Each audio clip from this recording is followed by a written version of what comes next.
Hello, valued viewers. I hope you're all doing very well. This video covers the Soviet P38 class, which is the little known about 2884 Yellowstone type locomotive. Enjoy. So the P38 was an experimental series of 4 freight steam locomotives produced by the Soviet Union's Kolomensky plant between the years of 1954 and 1955. The P-38s were the heaviest steam locomotive in the history of Soviet locomotive building, and that's taken into account the weight of the tender in the history of all Soviet locomotives. The P-38 is the factory designation of an experimental freight articulated steam locomotive of the type 2884 or simple Malay system with a single action machine.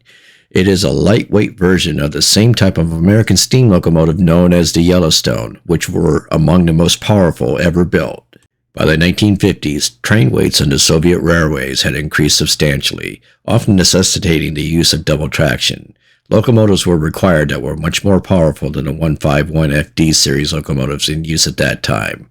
Therefore, in 1951, the Kolomna plant developed preliminary designs for freight articulated steam locomotives of the type 2884. The need to build an articulated type was explained by the fact that the power and traction force of a steam locomotive in a rigid frame is limited by the load from the moving axles on the rails, which is limited by design of the railway track, and the number of these axles, the number of which is limited by the conditions for fitting the locomotive into the curves.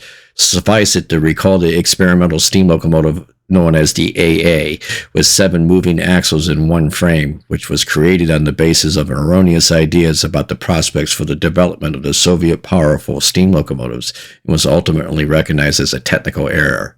At the same time, in the mid-1930s in North America, thanks to the development of the steam superheating system, articulated locomotives of the Malay system where single steam expansion steam engines became widespread, which ensured their development in the direction of increasing speed.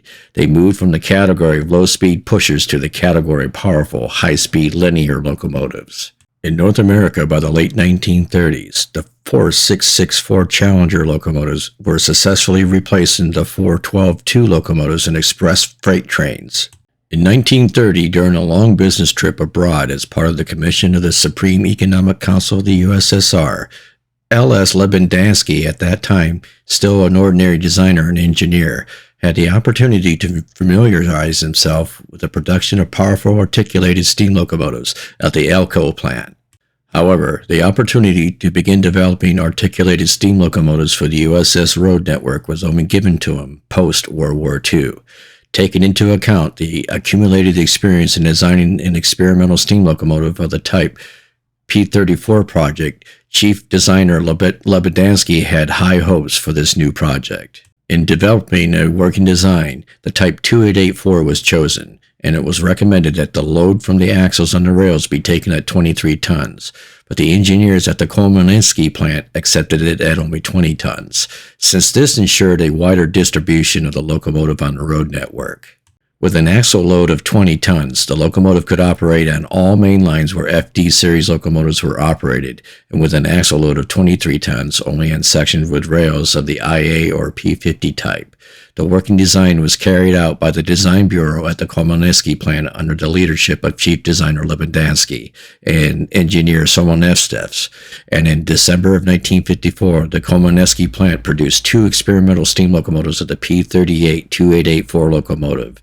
Externally, these locomotives were distinguished by the design of smoke eliminators located on the smoke chamber of the boiler. As planned, the P-38 locomotives were designed as an articulated locomotive of the Malay system. Its single-axle runner bogie was similar in design to the previous bogies of the FD, SL, and L steam locomotives, and the spring suspension was the 3-point, similar to the type of suspension used in the P-34-484 steam locomotive designs.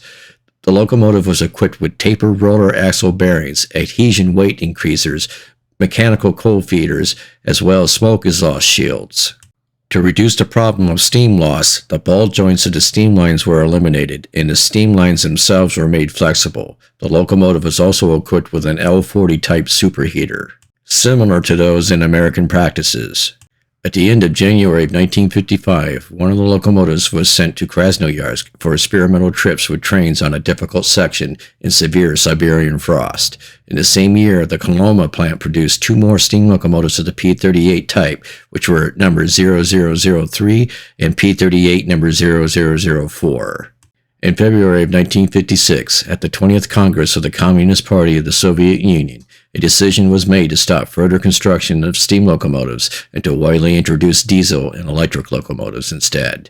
In this regard, all tests of steam locomotives were stopped, and in 1959, all 4 P-38 steam locomotives were transferred to enterprises at the Belgorod Economic Council, where they were used as boiler houses. To this day, not a single car from this series has survived. Truth be told, and unlike the American Yellowstone designs, the P-38s were not very successful. They could certainly pull their worth, but that's when they worked. The biggest issue was their sheer size, and they were far bigger and heavier than anything the Soviet Union had at that time.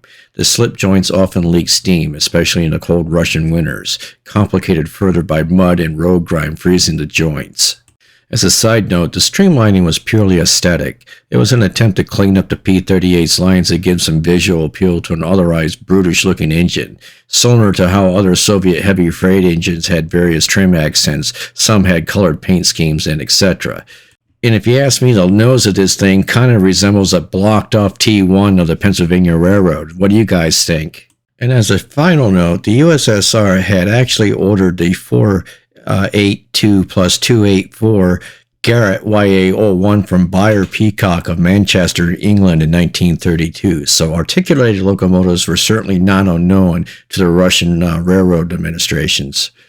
And basically, the P-38 represented an even larger and stronger design of articulation, and at a service weight of almost 15 tons and an output of 3,800 horsepower, this was a proven and effective means of locomotion on the Krasnoyarsk railroads.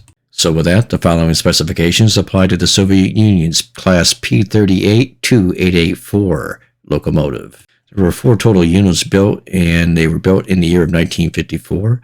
They used Welshert valve gears.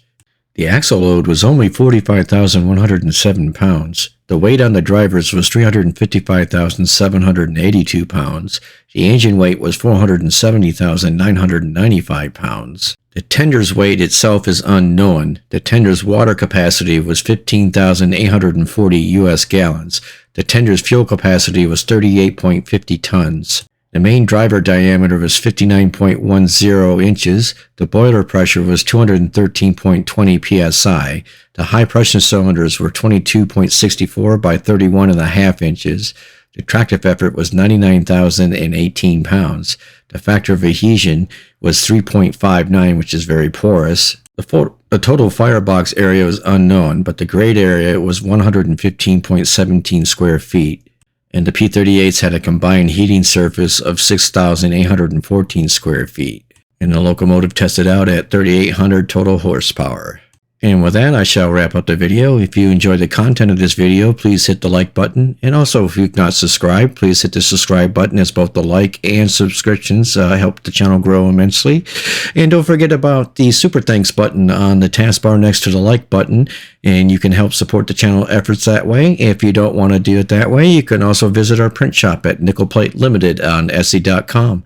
And we thank you once again.